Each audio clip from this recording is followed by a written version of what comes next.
Put the pen down. Stop writing your goals for 2026. Right now, looking at your calendar, you feel a surge of motivation. You have a vision. You tell yourself, this year is going to be different.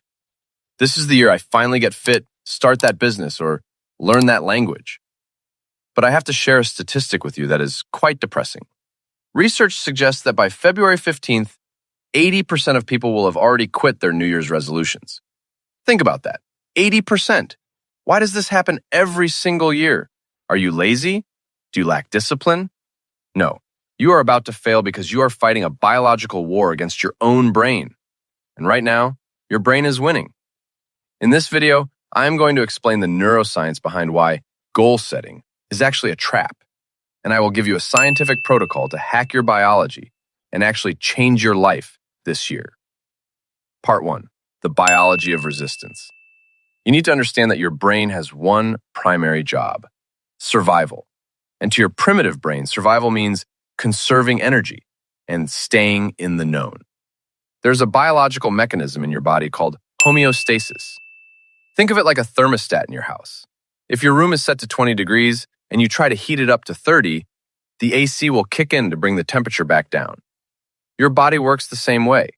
When you set a huge goal, like going to the gym 5 days a week when you usually go 0, your brain interprets this drastic change as a threat. The amygdala, the fear center of your brain, screams, "We are burning too much energy. This is dangerous." So it floods your body with cortisol to increase stress, and it reduces your energy levels to force you back to the couch. You aren't lacking willpower. You are triggering a biological defense system designed to keep you safe, not successful. Part 2. The dopamine trap. Here's a mistake almost everyone makes. You write down your goal, and then you go and tell your friends, "Hey, I'm going to run a marathon this year." They say, "Wow, that's amazing. Good for you." And in that moment, you feel great. You feel like you have already accomplished something. Psychologists call this social reality. When you announce your plans, your brain releases a spike of dopamine, the reward chemical, right then and there. Your brain mistakes the talking for the doing.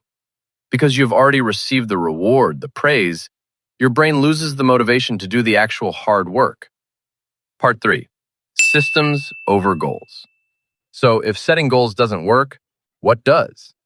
We need to shift from goals to systems. Here's the truth. Winners and losers have the same goals. Every candidate wants the job. Every athlete wants the gold medal. The goal didn't make them win. Their system did. Instead of the goal, I want to read 24 books. Build a system. I will read 10 pages every night before bed. Goals rely on willpower, which is a limited resource like a battery. Systems rely on routine, which becomes automatic and requires zero energy once established. Forget the destination.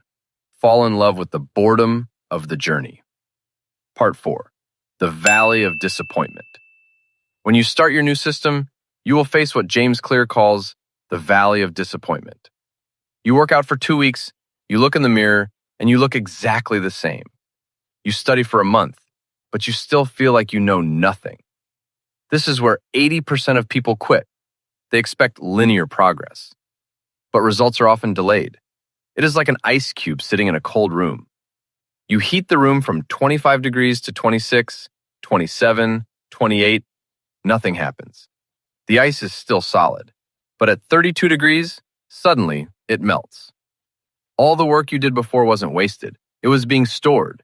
You have to survive the valley of disappointment to see the melting point. Part 5. Identity shifting. Finally, the deepest layer of behavior change is identity. Behavior that is incongruent with your self-image will not last.